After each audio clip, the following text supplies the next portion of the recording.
afternoon. Welcome to our President's Panel, The View from the Top.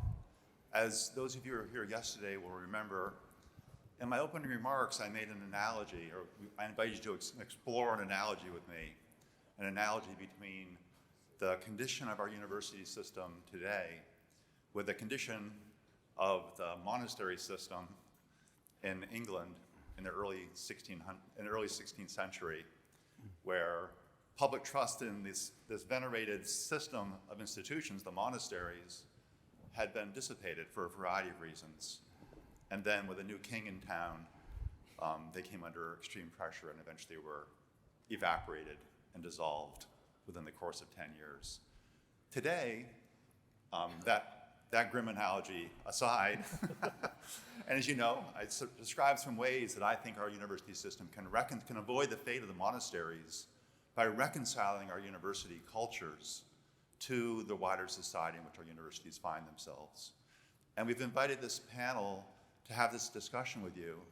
And I can't help but, just to finish the analogy before I depart from the stage, to say that these people are in many ways the abbots and abbesses of their monasteries of that time period. Therefore, I'm pleased to introduce our speakers, Abbess Sian Beilock from Dartmouth, Abbot Michael Roth from Wesleyan, Abbot Jeremy Hefner from the University of Denver, Abbot Brian Casey of Colgate, and to convene this ecumenical council, I'm delighted to introduce Monsignor Nadine Strossen, New York Law School. Oh, wow.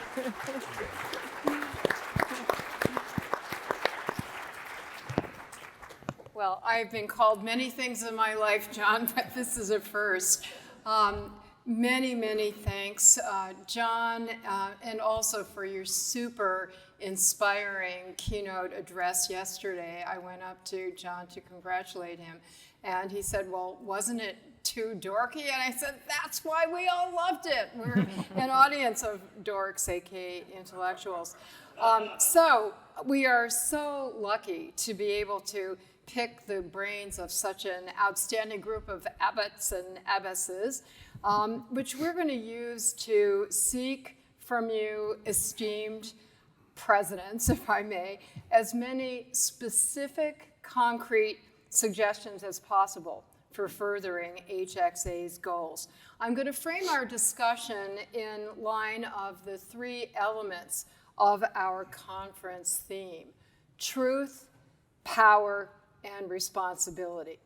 A predominant concern this year has been that second word, right? Power. The Trump administration has been asserting extraordinary coercive power over universities. Among legal experts, including myself among that number, that's my specialty, there has been a cross-ideological consensus that so many of these actions are illegal and unconstitutional. To be sure, targeted universities had themselves violated academic freedom and free speech principles, but that problem is hardly solved by government-imposed measures that violate those very same principles. One of our panelists, Abbot Michael Roth, recently put it this way: having worried about the soft despotism of shared opinion, we now have to contend with the hard despotism of ideological tests from Washington. So that brings us to the conference theme of responsibility, namely universities' responsibility to vigorously counter these power abuses. So I'm going to direct to each of you a specific question about what steps you have taken or not taken in response to any of the Trump measures that have affected your campus or other campuses. And by you, I mean both you individually and then also others on your monasteries. Okay, so, and by all means, this is a Heterodox Academy. If any of you disagree with that generalization, consensus that I noted, viewing Trump measures as illegal or unconstitutional. If you disagree with that, obviously we'd like to hear that. So Sian, I'd like to start with you. Dartmouth has stood out from other campuses in a number of ways. For starters, you were the subject of a noteworthy New York Times story last month entitled, "How One Ivy League University Has Avoided Trump's Retribution So Far." And its subtitle was, "Dartmouth College is not on the Trump administration's target list, and its funding remains intact. Unlike the rest of its peers, its president may be. Why?" That was the subtitle. The article mentioned that you were the only Ivy League president who did not sign the university statement in April critiquing the Trump assaults, which hundreds of presidents did sign, but you issued your own independent letter on point. More recently, Dartmouth was one of only 24 universities that signed a friend of the court brief supporting Harvard's challenge to funding cuts. In contrast, a couple other Ivies did not sign that brief, namely Cornell and Columbia.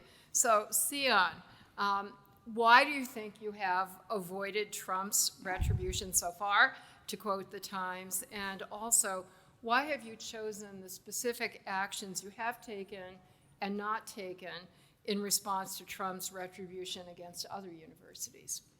Look, I think two things can be true at the same time, and we at universities have to hold competing and difficult ideas. One is that institutions should be independent from the government telling them what to teach or how to teach, what research to do, and that when governments assert that power, we need to push back through legal action. I think that's much more effective than shouting from the ethers. But also, we have work to do as institutions to reform ourselves. And so I started talking about this when I stepped foot on Dartmouth's campus 2 years ago. I talked about during my inauguration a few weeks before the terrorist attacks on Israel that we need to create brave spaces, not safe spaces, that we needed to have viewpoint diversity on campus, and that universities needed to go back to their mission. We're educational institutions, we're not political institutions, we're not social action institutions. These things are important, but it's not what universities do. So for the last 2 years, we've focused on that. We've focused on being an educational institution. We've focused on taking steps that help support that educational mission. And I think that's what we need to do to get the trust back in our institutions, both in government and from the American people. And I can't opine on why other institutions are in a different position than us, but I know that we're following that North Star. We're focused on being a centered institution and focused on having integrity so that people look at us as beacons of knowledge and truth.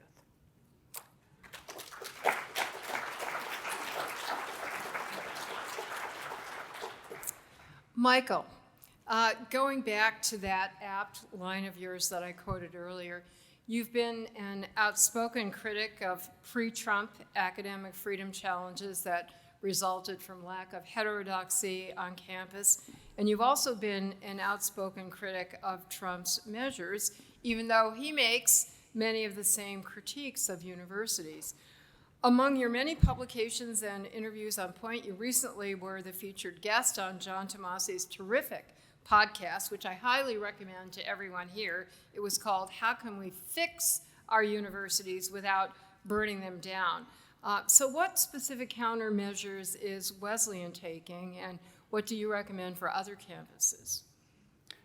Well, at Wesleyan, the specific countermeasures have been to create a change in the culture around intellectual diversity and heightened awareness about the political biases that undermine faculty hiring, that undermine classroom discussions, that undermine the education we want to offer.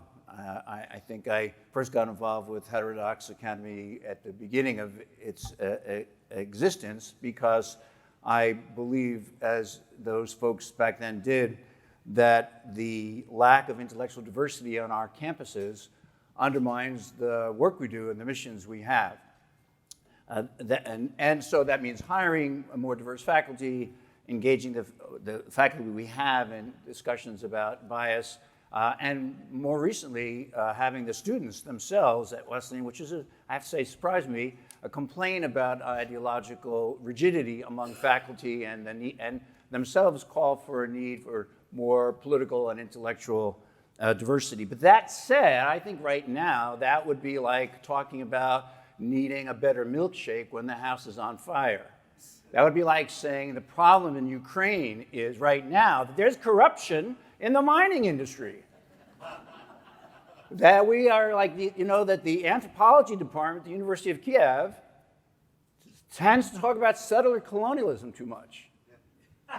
It's nonsense. We are at a time in our history when the federal government is trying to destroy civil society by undermining the legitimacy of colleges and universities, of law firms. Entertainment is on deck, and journalism.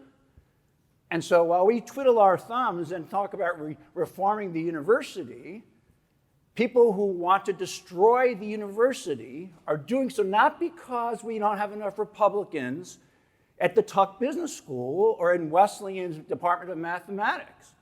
They want to destroy the university because that's how you claim more executive power. And your complaints at the Heterodox conferences for almost 10 years now about being too woke, about not having enough jobs for white people, about too many women in the academy have found resonance with an authoritarian push to control our spaces. And we can make nice and not say that, and we won't get investigated, or we can do our job, which is to call the indecent attack on our sector indecent, wrong-headed, lawless, authoritarian, fascistic, choose your words.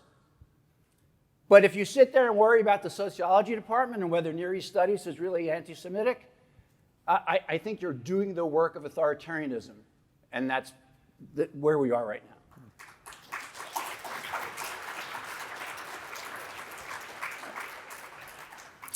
Jeremy, you have made freedom of expression and civil discourse a priority for the University of Denver with many programs and events. Among other initiatives, you're launching an exciting new institution, the National Academy for Free Expression and Pluralism, on whose advisory board I'm honored to serve. And that fits in very nicely with John Tomasi's idea that he discussed yesterday of pluralism plus. Now, the stated rationale for many of Trump's measures that have been so eloquently denounced by Abbott Roth is Call me Rabbi Roth, please. Rabbi Roth, sorry. Let's be heterodox after all. Rabbi Roth. Thank you. Yet, Trump is asserting that the purpose of these measures is to promote free speech. Have those policies, in fact, had a positive free speech impact at DU or elsewhere? And what actions, if any, has DU taken in response? So first of all, Michael, thank you for really putting it out there about what we're facing in our country right now. I believe that, like Sian said, two things can be true at the same time, including a fight against what is being attacked on, not just on our institutions, but institutions like our law firms and the media as well, but also a realization that it is a good time for the universities to get to the very purpose of why they exist, which is, I believe, open inquiry and the search for truth, and ask these same questions of what we're doing in our organizations on that. I am actually, in an odd sense, really optimistic about higher education right now, because I think we are pushing back. There's a lot more that can be done. But it's also a realization that, as Sian mentioned in an earlier meeting, we have to own some of these problems that we have too at the same time. I just really see that. And I think there is, at a moment in time, a shift in public opinion about higher education that is too early to really pinpoint with metrics, but I am optimistic about that future. I started emphasizing freedom of expression and pluralism really back when I was inaugurated in 2021, and it was inspired by Jonathan Rauch's book, The Constitution of Knowledge. I know Jonathan's here as part of this conference as well. But he really laid out 4 very key components that I think are really critical for us to discuss. And of course, freedom of expression and academic freedom is one of them. Civil discourse. Evidence-based reasoning is really something that's often neglected in these conversations, but how important it is at a university and college. And then finally, the diversity of perspectives, right? And you need all 4 of those really to create an environment where it is healthy for this open inquiry and the search for truth. So we have launched organic programs towards that end. We've got a really wonderful pedagogical tool, debate across the curriculum. There's going to be a session on that tomorrow. I encourage you to attend that session. But it really has demonstrated a change in students' perspectives on how to have difficult conversations and really start to embrace the notion that differences are critical. They make us stronger as both individuals and as communities on that. We've got what we call Denver Dialogues, where we've invited 4 think tanks to participate with the University of Denver, Hoover, AEI, New America, and Aspen Institute, and bringing in scholars to really discuss a singular topic that might be of particular interest. And so students get to see that it is really possible to have dialogue across difference, cooperation across difference, even problem solving across difference in that sense. So these are just a couple of them, but I'm very excited by the National Academy for Free Expression and Pluralism, not just focused on higher education, but focused on K-12 and our business communities as well. Not as an end-all, be-all knowledge source, but rather as a convener for really addressing these kinds of issues. Thank you. Brian, in the spring issue of Colgate magazine, you wrote, "To date, Colgate has largely been spared the broad cuts in federal funding that our peers have seen." But you went on to say that Colgate cannot take comfort in this fact. You explained, "No institution of higher education is immune to the decisions and discourse coming from Washington. The values that we hold, free expression, vigorous debate, and rigorous investigation, seem themselves under direct attack." So please tell us what steps Colgate has taken to defend these values against the current onslaught. What I'm thinking is you and my mom are the only people who read that column. Let me go back to concrete steps, and maybe Michael will view this as capitulation or something. But to be honest, this past year with the threats coming from the administration, the executive orders, which were really a confusing amalgamation of documents and statements, we did what many universities did. We started looking at our webpage. We started looking at our policies. We had a group going, policy by policy, scrubbing the webpage. And I have to tell you that was, on the one hand, good. Let's look at what our policies are. But it was also somewhat excruciating because we were anticipatorily considering what might come to us. And maybe that's Michael's point, that we were, ironically, what words will get us in trouble, right? Here we are, institutions saying, we must be a place of free speech, but don't use that word. And I have to say, with our board, and we had some of the most emotional meetings I've ever had as a college president, to have a board say, let's stay away from the fray, right? But then other people saying, no, the fray is what we do. So I have to say this past year from an institutional level, looking at our policies and our posture it was excruciating and painful and emotional, and maybe that was the point. So we too had a series of debates and dialogues. My office hosted some political debates leading up to the election, and the idea being, let's have people disagree, and so we put people on stages, and I don't think it did anything.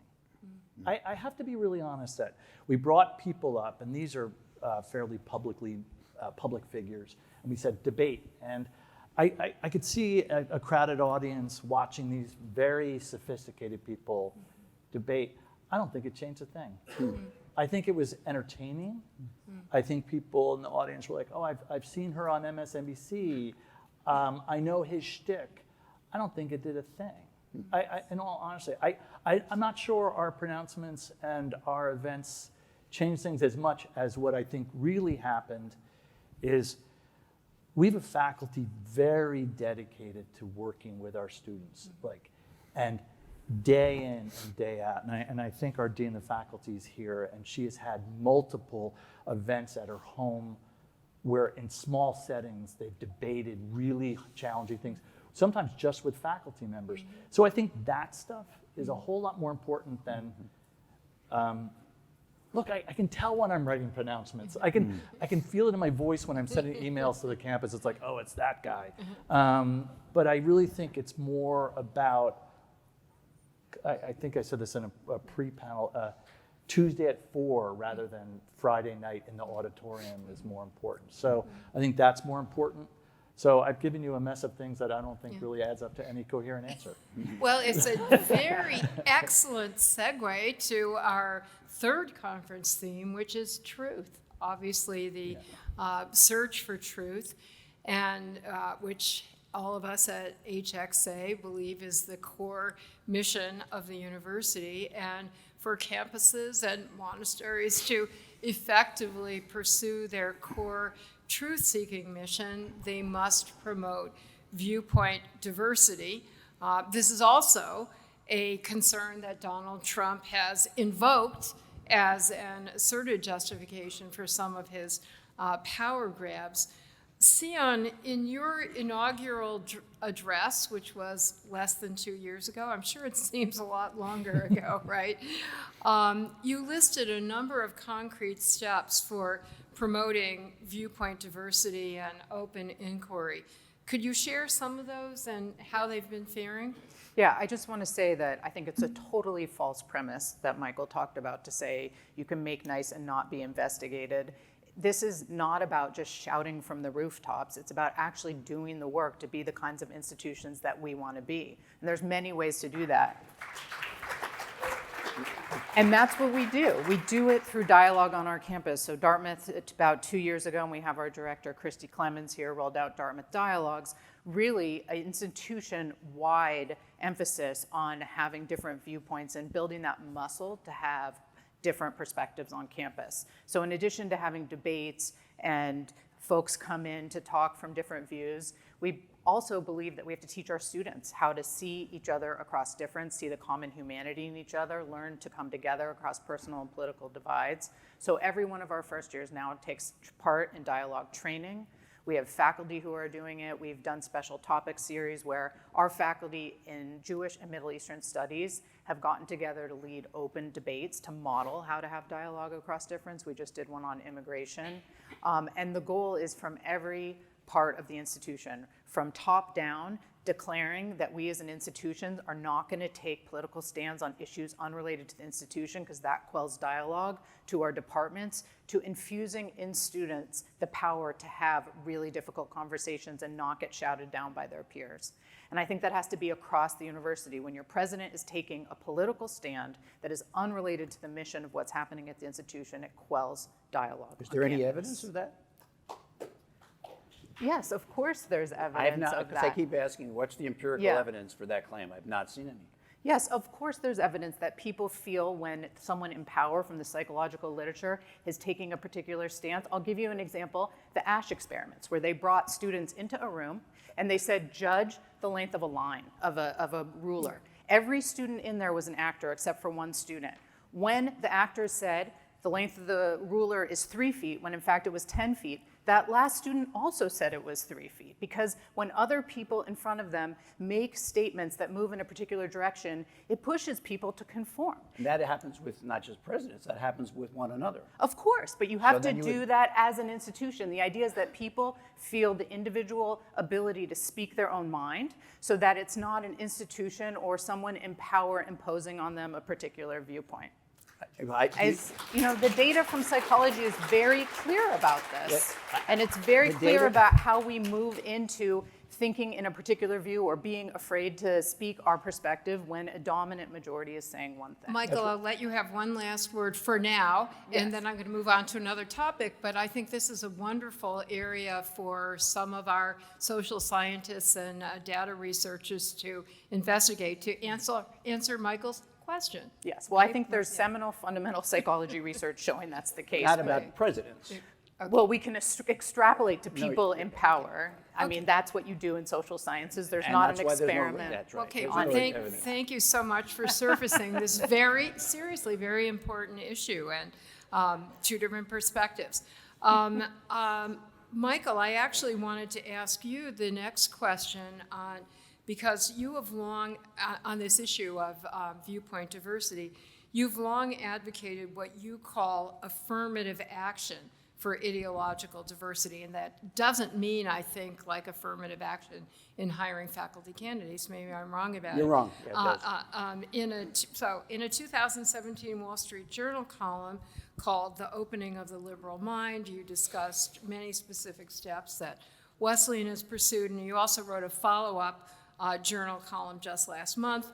Our universities need diverse ideas, not ideological auditors. So tell us, what is your ideal program of affirmative action for ideological diversity? Well, I think that admissions offices should, when they are looking at civic engagement, be very mindful of their own biases about promoting a certain kind of civic engagement on their campus and discriminating against other kinds of civic engagement with which they don't agree. I think when faculty do hiring, they should be, just like they do hiring in other, trying to overcome their biases in other respects, they should be more aware of the biases they bring to the hiring process.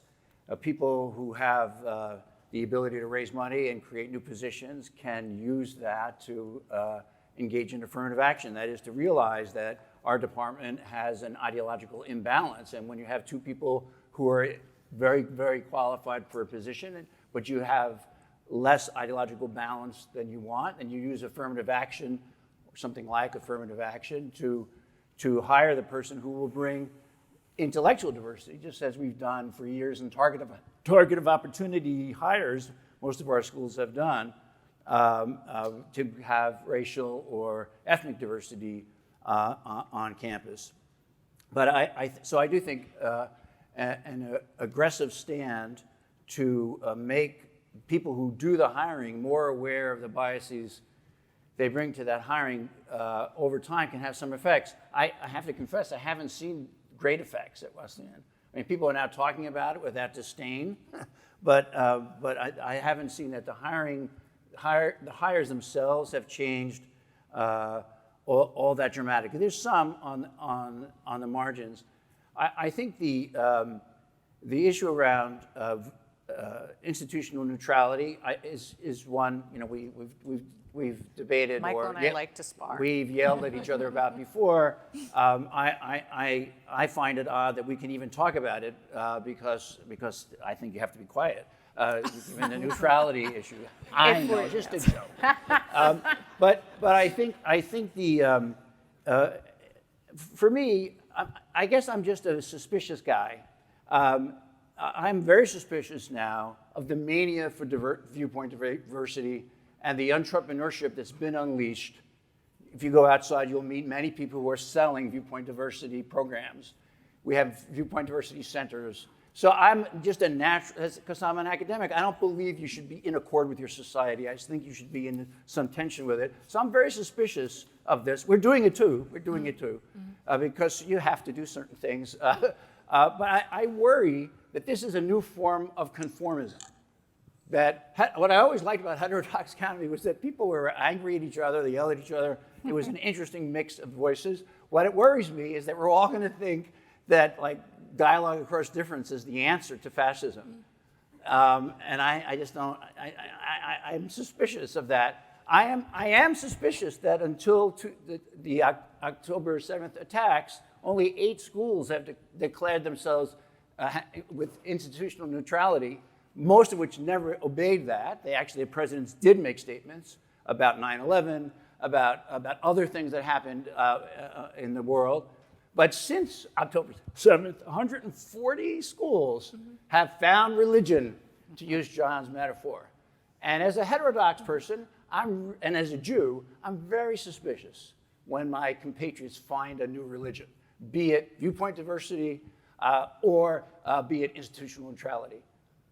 And right now, I would not be surprised, I don't think many people here would be surprised, if the Trump administration says to be eligible for financial aid, you must sign a declaration of institutional neutrality. And will Dartmouth object if they do that? We already have I know, institutional but would you object if the restraint. government said you have to do it? I've already said that I believe that we shouldn't have the government telling us what to do. Yeah, so, I have so said that call very you if I- clearly. yeah, yeah. But Michael, some of us have been talking about this Yes. for many years, including, for example, the 12 years I spent at the University of Chicago, where we saw viewpoint differences across campus precisely because of some of these views. And I think it's really a problem to say just because the administration, with many things that we all object to, is suggesting something inherently means it's wrong. So I think that's another thing we have to think about. With As we move thanks to forward. both of you, I see a lot of facial expressions coming from this end. Can I just Anything say you- one more thing before I you give it up? certainly may.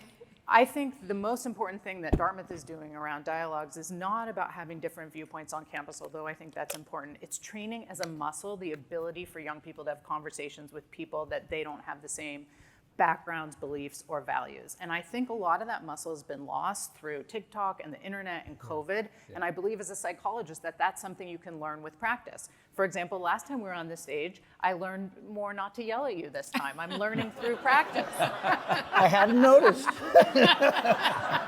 So, I mean, I think that's really at the core of what we need to be doing is defining the kinds of values and skills that young people need to go out and be leaders of our democracy. And I think you probably agree We with do that. agree. Yeah. I just want to circle back to a comment that Michael made about this feels like a trend. This feels like the moment in time. And I think it's a valid observation to make, and we can discuss it at length. But for me, it's more about thinking about the purpose of a university or a college in the first place. And one of the things that we're doing at the University of Denver is to encourage the trustees who have a fiduciary responsibility, a strategic responsibility at the university to make sure that I think it stays true to its purpose. And to that end, encouraging a standing committee that would always be looking at the university, is it staying true to its value of open inquiry, the search for truth? Because otherwise I think it can find itself veering off that path that is so important to our students, just like we're articulating. The other important thing, I think neutrality might be the word that needs a little bit more nuance and conversation, because even the Calvin report says there are times when you need to lean in on issues of profound and direct impact to the university, academic freedom being one of them, and one of those, of course, is being challenged by the current administration. So this is the time that we can address these issues. Jeremy, you have put a problem that all of us have faced on our campuses, which very well, and that is even when there are policies that are speech protective. And another shout out to Sian's leadership at Dartmouth for having earned FIRE's coveted green light rating. But even that is not enough to actually create a culture where free speech is thriving. And I love the way you put this, Jeremy. You said the key question is how we can ignite the majority on campus to speak out so that campus discourse isn't dominated by a relatively small percentage of the community. And I take it that one of the goals of institutional neutrality is to try to create equal access and opportunity for all voices. And worthy of study, empirical study, Michael, as you suggest. I want to ask you a question, Brian, because we've been talking about situations in which abbots and abbesses and presidents and others should restrain their voices for the sake of encouraging other voices to flourish. You had another one of the columns that your mother and I both enjoyed very much. You bemoaned the relative lack of university presidents who have the kind of commanding public presence that was exerted by some famous university presidents in the past. And you thought that we don't have a trusted, well-respected, well-known voice that can make the compelling case that needs to be made, can be made to the public as to why they should care about Trump's attacks on the universities and why those are bad, even despite all the challenges universities may internally face. You're always vulnerable to worshiping the giants when you were young, and there were giants. I went to Notre Dame and Ted Hesburgh. The force of his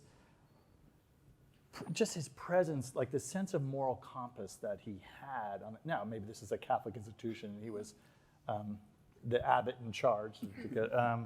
But the notion that there was someone at the head of the institution who carried with him a set of moral value. I mean, it's interesting.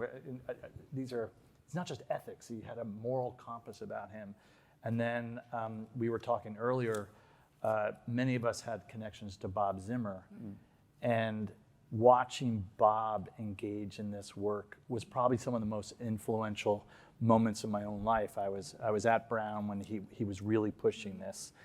And so have we lost that? I mean, have we lost this notion of a president can be a character? Now, I'm wondering whether, and maybe Michael, this is your point, if we adopt this notion of institutional neutrality, does that remove the power of a leader to say, here are some values that you ought to hold?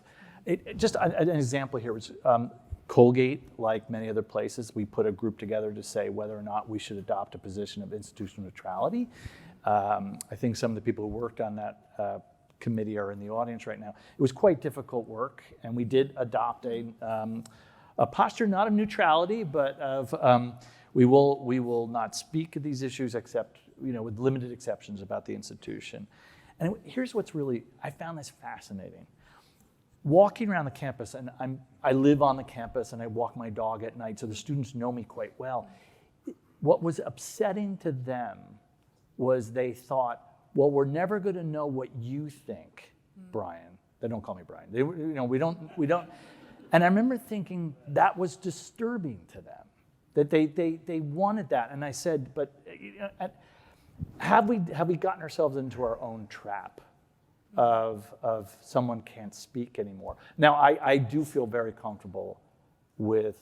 I agree that we should not be speaking on many public matters outside of those direct threats to the institution, because I do think it quells debate. I want to add to something I was thinking about. What I have to remind people is not only are we dealing, particularly those of us who have undergraduates, with a very young population, but we've raised generations of the most attuned group of students who are students of studying what's approved and what's not approved. They mimic what they believe to be the favored position. They are students of that, and we train them to be that way. So, I believe that we should have institutional neutrality to give them a little more space to develop their muscles. Well, thank you all very much. I'm going to take the time for one more question, but I'm going to ask before turning it over to the audience. So I'd like to ask each of you to please be quite brief. We've been focusing on individual actions that you've been taking on your own campuses. There have been, and I've referred to some collective actions, including letter, friend of the court briefs. There recently have been calls, including one that was for more collective action on the part of universities coming from faculty and staff. So far, to the best of my knowledge, none of this has been endorsed by an administration. There was an article in yesterday's Chronicle of Higher Education about a new movement called Stand Together, which is being spearheaded by the AAUP and has already taken shape at various campuses, calling for NATO-like mutual academic support compacts, either regionally or nationally, where universities would commit to providing, sharing resources, including perhaps legal counsel and financial resources, if any one of their group is targeted. So I'd like to ask each of you briefly what you think about that kind of proposed collective action.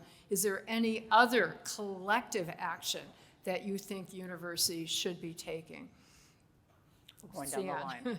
line. Look, I mean, we're part of many collective organizations that are both taking legal action when necessary and also working with the government, having dialogue. So Dartmouth is part of the American Association of Universities. It's the top 70 research universities in the country. We've been part of 5 lawsuits against what we believe are illegal stops to federal funding and indirect costs and changes in rates, which have all so far been successful. We also are working with the government hand in hand to develop a new model for indirect costs in terms of how the government and institutions work together. And so I don't believe there has to be a one-size-fits-all and that the only thing we should be doing is signing letters and shouting from op-ed pages, although I think all of that can be helpful, and I shout from those pages too. But there are ways that we can work together to get to better outcomes, and I think we all have to take lots of different ways to do that. Michael? Yeah, I'm going to agree with you. And there are lots of different ways to do that. And I believe very much in the building the muscle metaphor for our students and for our faculty. And I guess maybe the differences among us have to do with how do you model that? Yeah. I think you model it by shouting from the rooftops, screaming, whatever you think I'm doing. And Preaching, Rabbi. The students shout back. But we were all members of lots of different groups, but one is Citizens and Scholars, which is really an interesting group. And they are dedicated to this notion of civic renewal, and that universities, in addition to instruction and freedom of inquiry, we have often been places for civic renewal where people learn how to develop the muscles for the experiences for discussions across geographical, racial, political differences. And the College Presidents Squared, I think they're calling it now, is a group where people are sharing information about how to restore trust in the communities that we do build these different schools. The community at Dartmouth will be different from the community in Denver or at colleges like Colgate or Wesleyan. Each one will be different, but they do generate a kind of civic loyalty and a commitment to a joint endeavor that I think many Americans, whether they're in colleges or not, will find admirable. But we have to do better at that, and we have to speak about it more concisely and more persuasively. Thank you. Jeremy? The original kind of question was, what other tools do we have in our toolkit? And the one that I think we haven't mentioned is somewhere in between the topics already, and that is on the litigation efforts that are being made, either on behalf of Harvard or Dartmouth, for example. Signing on to amicus briefs, I think, is a powerful way of collectively putting forward the power of our opinions and weighing in on things like the importance of research at universities, or academic freedom, or our international students. And I know Michael's been leading one currently right now that I'm excited about. I think these are real opportunities of action, not just words, that get us to support this kind of activity. The other thing I'll simply say is I'm still very optimistic because I'm seeing students wanting more of what we're trying to deliver. They're wanting these conversations. They're wanting this diversity of thought. They're wanting to make sure that they can have these discussions and not just listen across differences, but for this generation, problem solve across differences, because they know that that is going to be the work ahead. And there's some really big challenges that they face on there. So I think the work that we're doing is for these students, and we should never lose sight of what that's all about. Thank you. Brian. You know, I do believe that there are moments of collective action that can do things. I just want to, when we've been thinking about this year and responding to the gestures and announcements from the government, we quickly established 3 lines in the sand that we said you can't cross. Don't tell us who can be here and who can't. Don't tell us what we can teach and can't. And don't tell us how we can or can't care for our people, right? And I remember just once we had those lines, if you cross them, if you come at Colgate on any one of those 3 points, you got to fight, and that would be a fight. But I think the collective action, the statements of these group efforts and these amicus briefs, I think they will have an effect. I don't think, and I agree with Michael that history shows that authoritarian move to attack institutions of higher education is a signal that you have to pay attention to. I don't think the attacks on these institutions are as popular as people think. I think most people think that they're outlandish. I think people recognize the attacks on research are just really, really horrendous attacks. I think the pendulum will swing. I really do. So now it's time for audience Q&A, and that will be handled by Nicole and Shiri, one on each side of the room, who are running around with microphones, and we'll have the responsibility of picking people who raise your hands. And please briefly identify yourself. Hi, Frank Locking. I'm really honored to be a board member of the Heterodox Academy and also visiting scholar at Harvard. Can you address some of the issues where the public and even the Trump administration may have a point where perhaps it's not just egregious overreach and targeting, but where perhaps equity may have led to reverse discrimination in admissions, in faculty hiring and faculty promotions? Can you address criticisms of anti-Semitism in academia, or perhaps on your campuses? And maybe last but not least, there's a criticism of administrative bloat of universities taking the Vannevar Bush funding and the student loan forgiveness for excessive expenditures, and that has led to bloat, and that's another thing that may be a valid criticism of universities. Can you address some of these issues? I would like to urge institutional restraint on the part of my panelists so we can get to more questions. So please only answer one of those interrelated questions, each of you. I'll just talk to one aspect of that. At Dartmouth, and as we put out what our values and our mission is, which again is academic excellence, and we're an education institution, we look for the ways in which we do that. And so last year we looked at our data related to admissions, and we found that actually not having the SAT as part of our admissions decision not only was not helpful for finding the best students, but it actually disadvantaged lower income students because students were withholding their test scores because they didn't think they were high enough. And when you look at them in the context of where they grew up or the access they had, it actually was a good predictor. So we moved with the data, and we moved to reinstate SATs last year. Most of our IB peers follow. And again, it's using data to make informed decisions, not what a feeling about a test or what the popular opinion is. And I think that's one way in which we are modeling how to get back to what it means to be a centered educational institution. So administrative bloat is, I think, it's the waste and fraud for academia. I mean, everybody's against it. And for the big research schools, I think the compliance issues have generated lots more positions, which will now be decimated by AI. And so there will be many more people unemployed rather than working at a university. As for the the issues around equity in admissions. I think it's obvious that giving preferences to people who are related to you, legacy admissions, is unfair, but it's not on the Trump agenda. I don't know why. But it'd be an obvious thing to do to increase fairness in admissions. I think the idea that we should look at this criticism as a role that universities need to play is really fundamental. We should be reflective. We should be asking these questions. Are we doing everything right in all these things? One example I think I'm excited about is this notion of how do we address the divisions that are implicit in some of our approaches?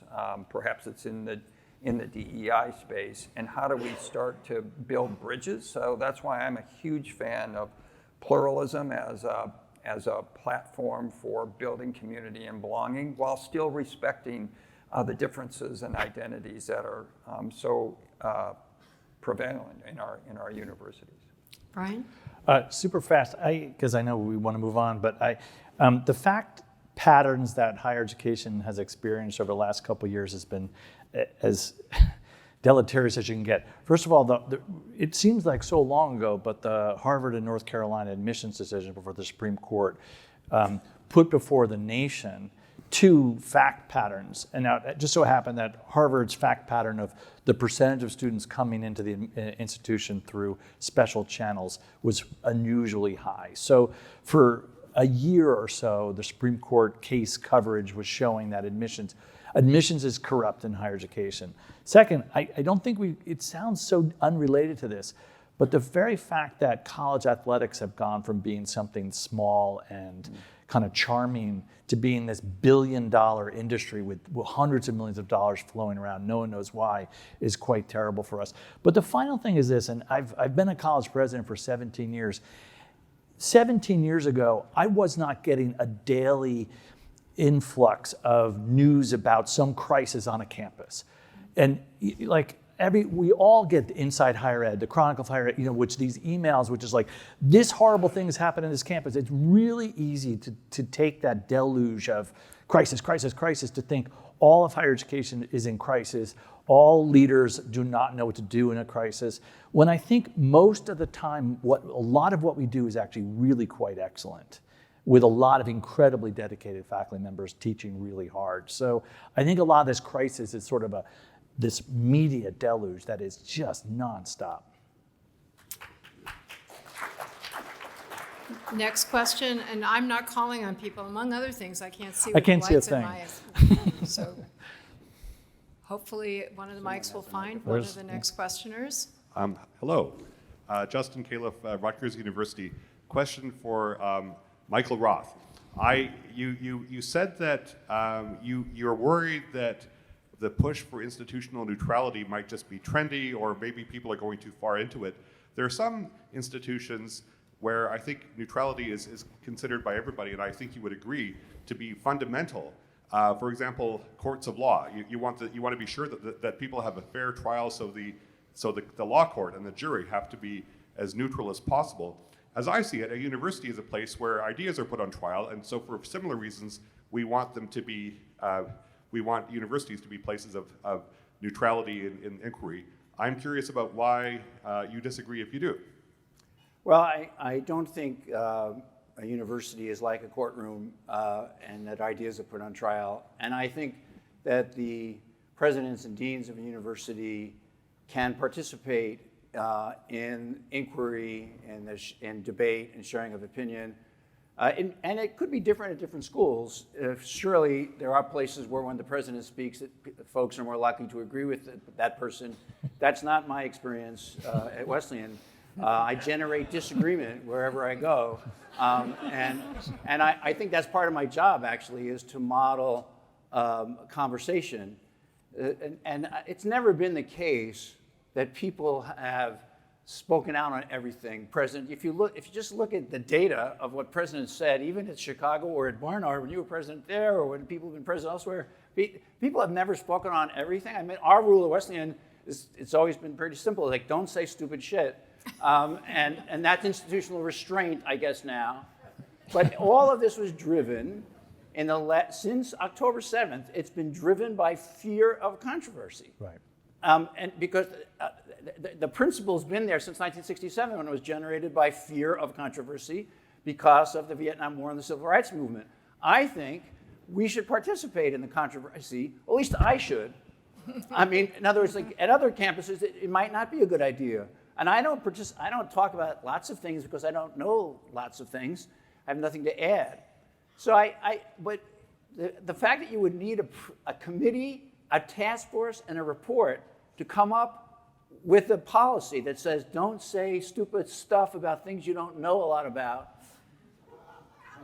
I mean, I'm suspicious. I think it's what boards of trustees have wanted because after October 7th, you were in a position where there was an extraordinary historical event going on, and whatever you said, you were going to be in hot water with somebody.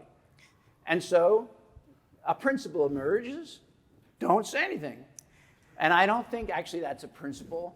And I think modeling conversation, even debate, admitting when you're wrong, these are all good things for presidents to do. Well, Michael, I'm going to disagree because having put together a committee that came up with institutional neutrality, I feel here's whether the four of us will admit it or not. Whenever over the last several years, when something happened in the news, something happened in the environment, the culture, you sat there and thought, should I respond to this or not?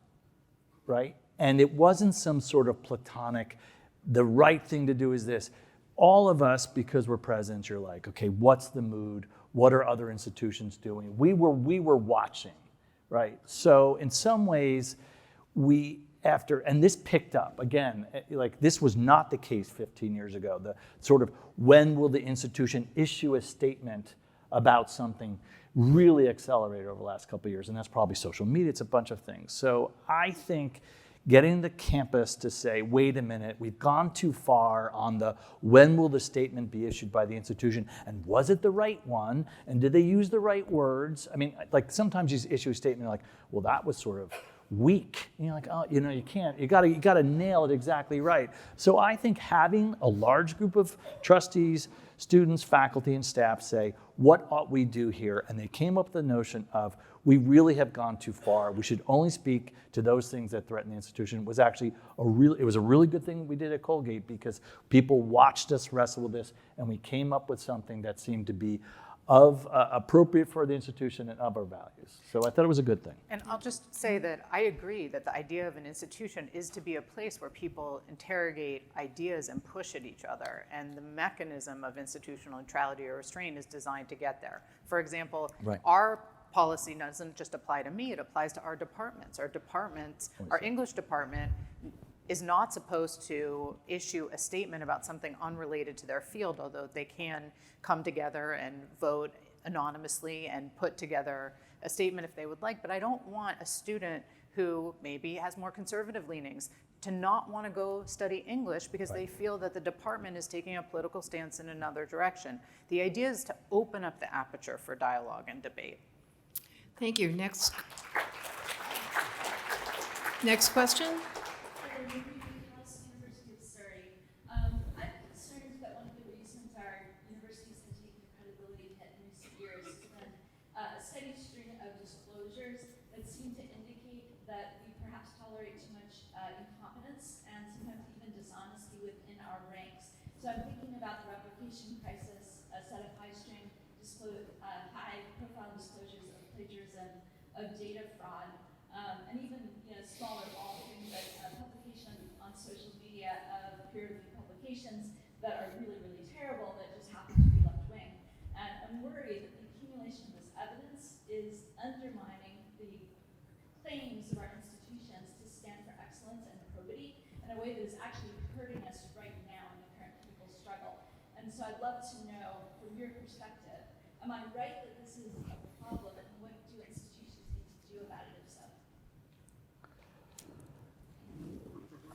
I'll jump in here. I'm going to go back to this notion of this kind of perpetual boil of crisis and problems on campuses. I will tell you that peer review actually still exists on campuses. It's very rigorous. Our tenure process is, it's deep, it's discerning, it's difficult. People go through multiple levels of looking at their scholarship, making sure it's sound. I would say, we had a few quite notorious cases, but they're very, very small compared to what is, for most of the academy, a rigorous culture of peer review and testing and judging principles and publications. I actually believe that is more the case than not. But Anyone else? I would sound a different note, I guess, which is I've been reading tenure files for 20 some odd years now, and I can count the negative letters on my hands, on my fingers of my hands. It's a terrible system, I think. I think the grade inflation also undermines the confidence when everybody's a genius. Sometimes that gets lumped together with DEI stuff, which I think is just kind of racist, frankly, because I think it's a different problem. I think it's a problem of the student as customer and the fear that faculty have of saying something critical about their colleagues, which has nothing to do with president's or provost statements. But there is a lot of mutual fear among students and among faculty. And some people say it's about social media and other kinds of shaming devices. But I do worry about that a lot when I'm reading these files and everybody sounds so brilliant. And all the students they teach are brilliant. And I have those students in class, and they're not all brilliant. And so I think the failure to exercise critical judgment has resulted in these spectacular cases of nonsense being published. And I do worry that is a signal to should be a signal to us that we need to have higher standards for the work we do, which will improve things with the public too, but it'll improve our own practices.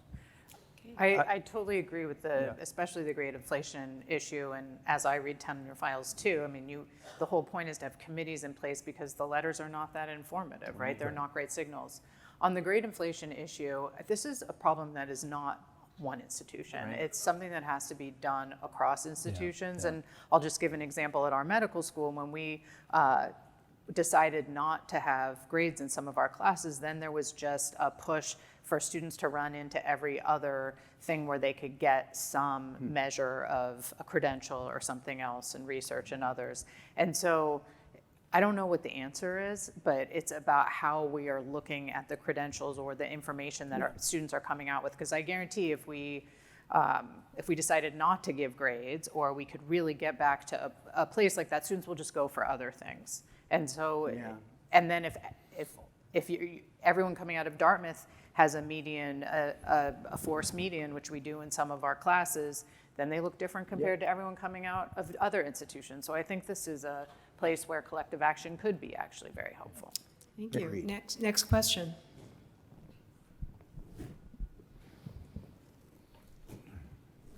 Hi, thank you. My name is Shira Hoffer. I graduated from Harvard 3 weeks ago, and I run the Viewpoints project. Congratulations. We're actually partnering with Dartmouth, so it's an honor to meet you, President Beilock. And I'm from Hanover.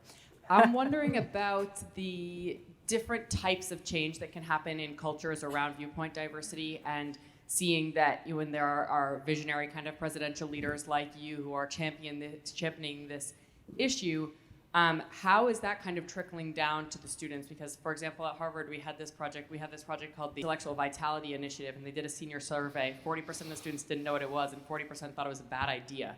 So how do we kind of, from a place of presidential leadership, how do you then also engage the student body and create kind of cross-level change so that everybody is really invested in this type of work?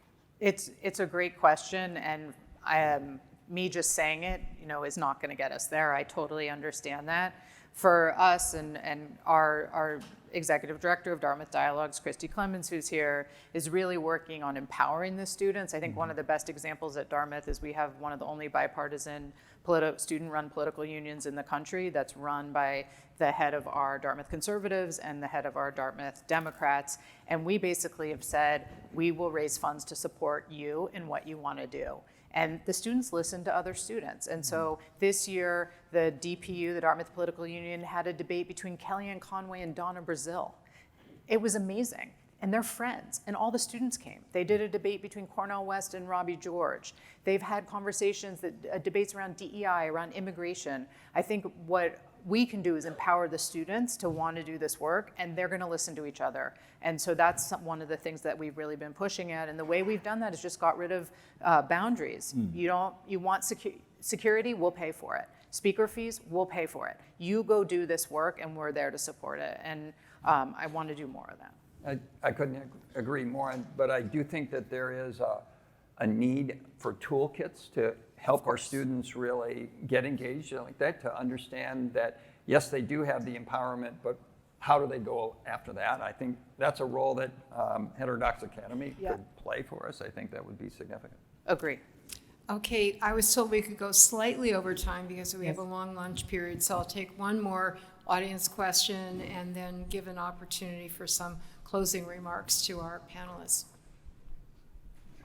Hi, I'm Hannah Wolfman-Jones. I'm an independent writer about Bitcoin. And I had a question about, for the cases where there is clearly public money going to universities, which is not, all of them, but in those cases, what is the appropriate public oversight so that the taxpayer isn't left to fund shoddy research or civil rights violations or various other poor education, other things that are not worthy of public funds?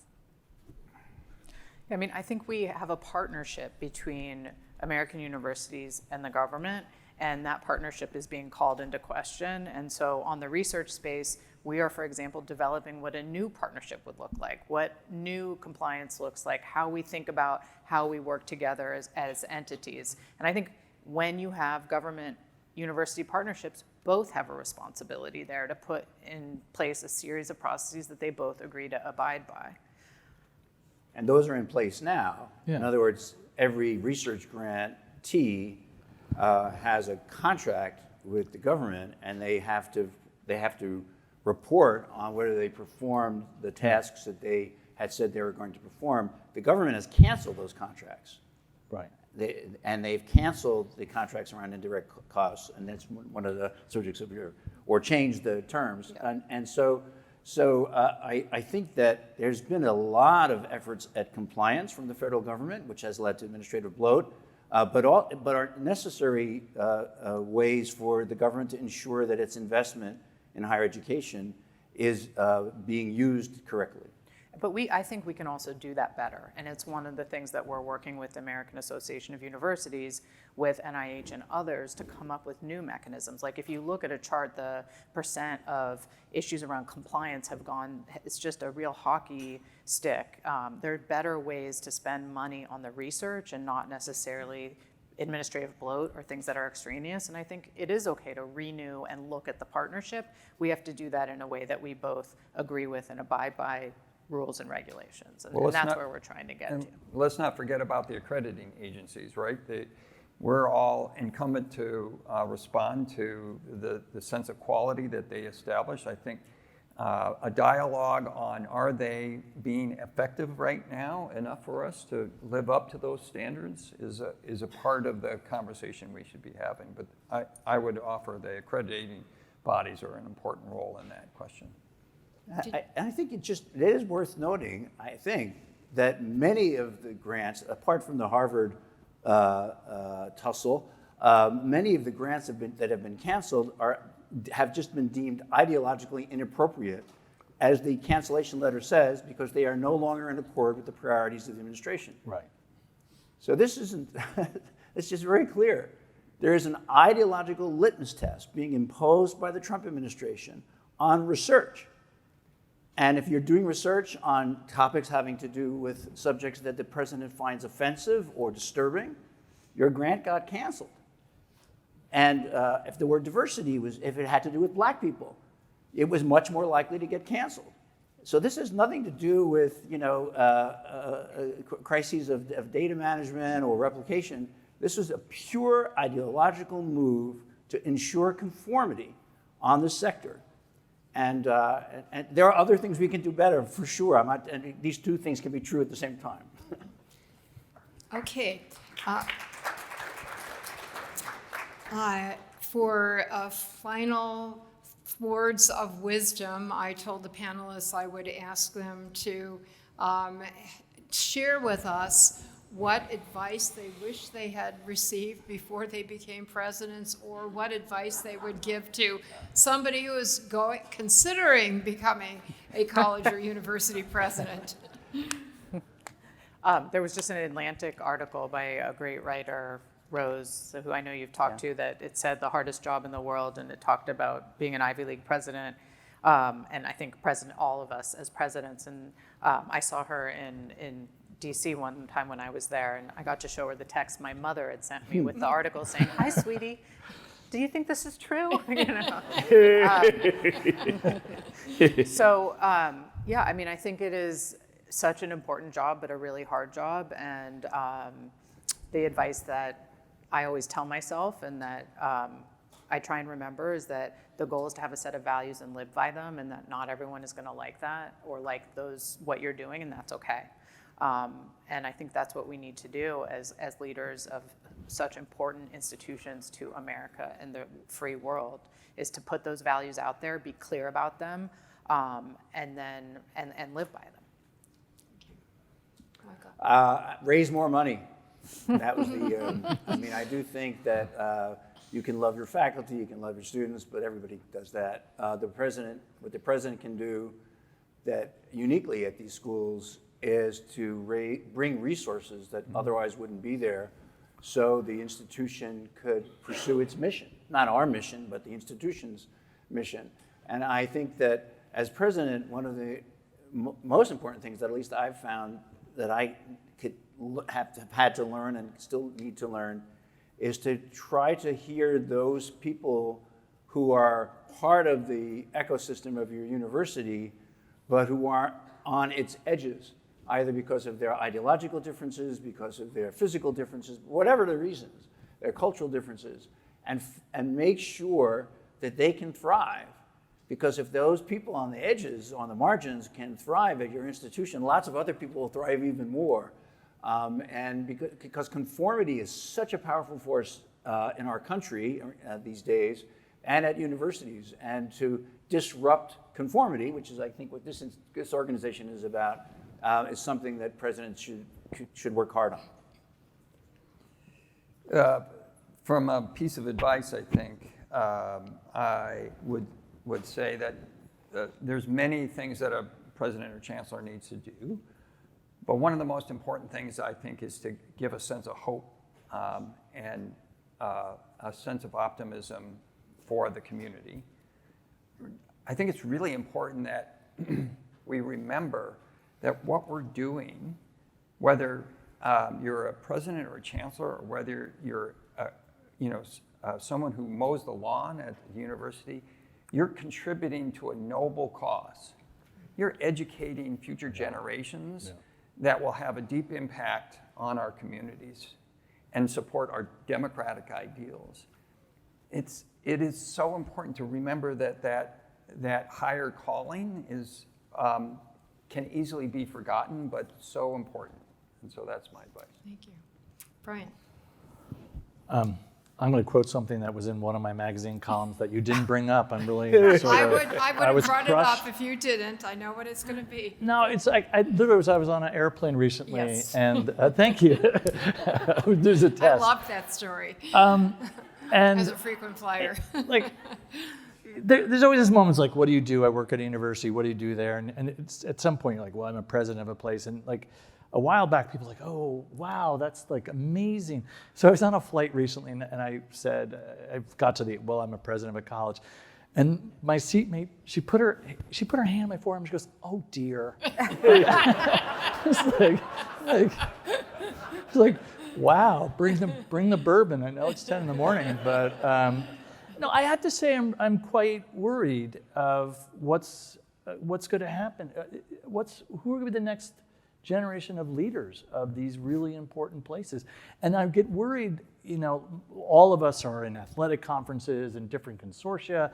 We run into other college presidents all the time. And I would say for the last, obviously COVID, but even afterward, this is a group of people who seem really quite beleaguered. And to be running institutions that are perpetually denigrated by the administration, the media, it can get really, really dispiriting.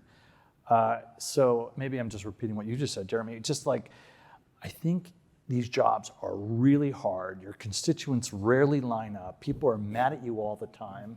I think there's a button on my campus where you press F1 and an email comes to me. I'm disappointed that, and so you can just crawl up in a hunkered down shell of yourself. And I just think every one of us has a responsibility to keep rekindling this notion of purpose and mission, and just get up every day and say, this is worthwhile. Can it be better? Should we improve things? Did we develop an orthodoxy that shut down speech? Are we sometimes not the best at managing our research dollars? Yes. But a lot of what we do is deeply good and deeply important. And some days you just have to literally pick yourself up. When no one's with you, by the way, that's the hardest part of these jobs. The amount of times, I'm looking around, the amount of times you are profoundly alone, you're nodding, is remarkable. And you just have to pick yourself up and go out and talk and go and do. So, echoing both of those, all of your eloquent remarks, I would like to end by quoting another portion of Yes. I also read and loved that column and highly recommend it to everybody else because it's so inspiring. After telling that anecdote, Brian lists all of the important work that all of you are leading and all of you are leading on a nationwide basis, but I'll just read the closing passage. So next time I am on an airplane and someone wonders what I do, I can and should honestly say that I am fortunate enough to be charged with a nearly sacred duty to serve a college that engages in the hard work of learning and truth-seeking, and that because of this work, it serves a nation. Thanks to all of our panelists. We call that.